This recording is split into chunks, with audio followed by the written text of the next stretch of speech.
CinemaYAK. CinemaYAK. CinemaYAK. Y-A-K. You, Alex Carr. No. Ayala Carr. You, Ayala Carr. Carr. This should be our intro word for word. Cut nothing, including what I'm saying. Alright, Valentine's Day, starring everybody.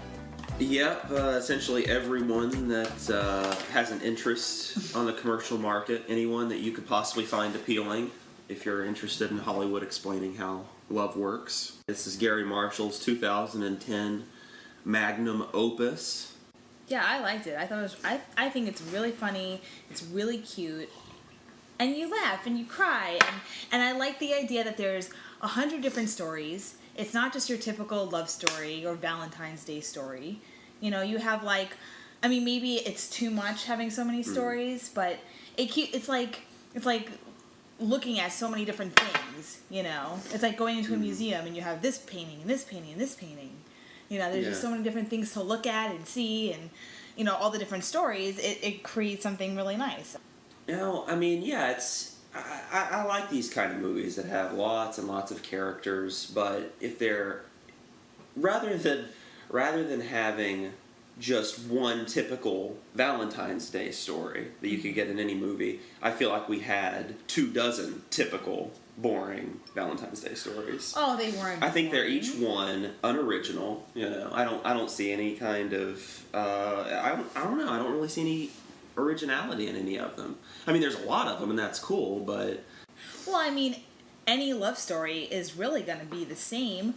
You know, you're going to have the couple that gets engaged and the one that doesn't want to actually be engaged. You're going to have the person who's, you know, just started dating somebody, which is Jennifer Gardner, and then finds out that he's actually married. And then you have someone who hates Valentine's Day, which is Jessica Biel, so she doesn't really want to celebrate Valentine's Day at all. You have couples that actually are in love, like George Lopez and his wife, you know, or Shirley MacLaine and his husband.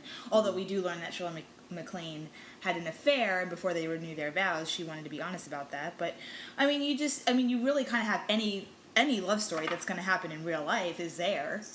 Well, I think the George Lopez story is pretty authentic because, truth be told, it is the George Lopez's that end up happy in everyday life. You know, I gotta say, it's nice to see that Shirley MacLaine is still dressing up like a phoenix shooting out of the ashes. You know, I mean, she was pretty much wearing the same outfits in 1982 in terms of endearment, and I'm glad that she's still nice and vibrant and colorful. Yeah. And battier than ever. I appreciate her. I appreciate Hector.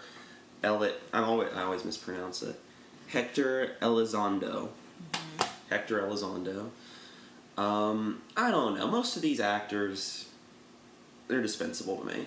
I mean, I don't think that there's nothing really remarkable in any of the performances that I can think of. I think that, you know, we got Joe Mantegna that shows up for, you know, an awful line reading that lasts about 6 seconds.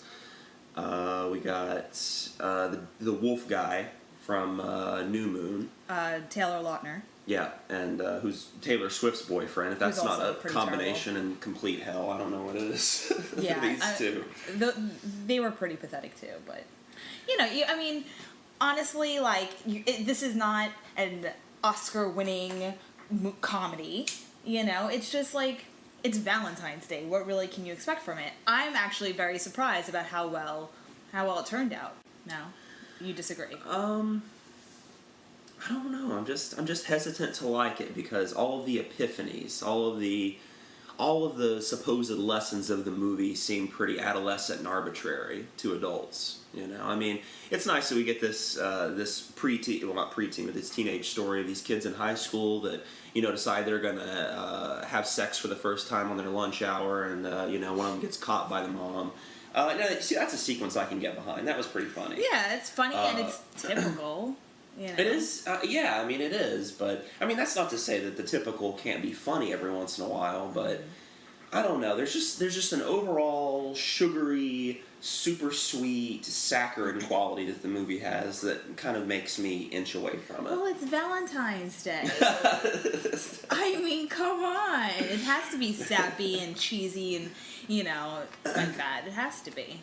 I think the same can be said in real life. Your Valentine's Day can be the sappy, sugary, sweet and sincere, kind of thing, or it can be something else. Right, but you know what? At the same time, it's not just that. I mean, you have people who hate Valentine's Day. You have, people that are cheating on their wives. I mean, you have you kind of really have every element in there. Well, really, what this is, the movie uses the holiday as an event to tie together all of these seemingly, untied together people. All these people that are seemingly, you know what I'm trying to say. No. I think all these people who are not typically connected are connected on this particular day, and they're all connected in various ways involving what the movie terms love. There's people who are married and are happy, there's people who are married and are unhappy, there's people in relationships that are confused, there's people who end up, breaking up with one another, there's people who renew their... We're all connected. I mean, really, we are all kind of connected with our own stories. Like, each one of us has a story where we have, maybe a sister who's getting a divorce, a friend that's, in love with, is starting to date a new guy, a cousin who, it's like we're all connected. Like, we all have a connected story. Yeah. But, I can't help but compare it to other movies that have big, long, wide connections between large casts of people and how much better off those movies are. Which movies had bigger casts of people, had bigger... Well, like Shortcuts. Robert Altman uses lots of casts. Shortcuts in 92 and The Player. I can't remember what year The Player is, but that's another Altman film. It has an enormous cast. We got Magnolia, and Paul Thomas Anderson's bigger movies. I mean, these movies...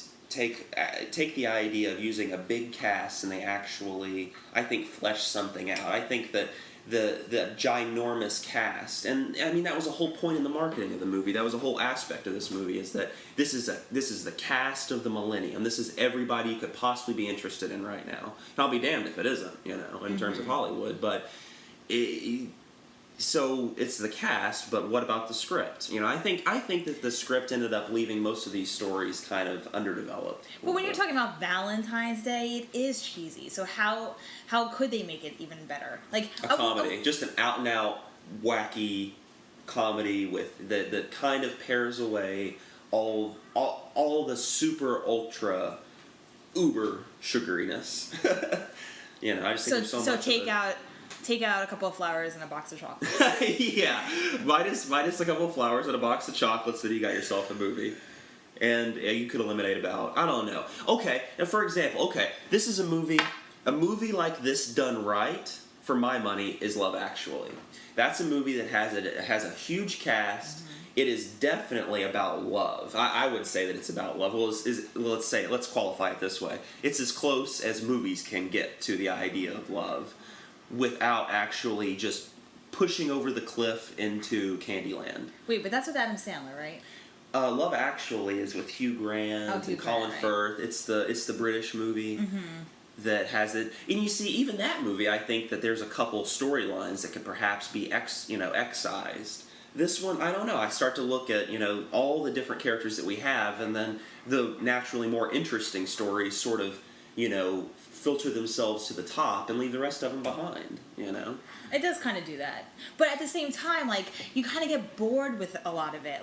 And I don't want to get even more bored. I like that it jumps from, Jennifer Gardner and Ashton Kutcher and their stories, which is, I guess would say, are the main stories, to, the Anne Hathaway stories. And, just, the smaller ones. It's oh, yeah, I forgot about them. And then it's funny and it's interesting. And then, even though we only get maybe a snippet of it, even Julia Roberts, who's in it for 5 seconds,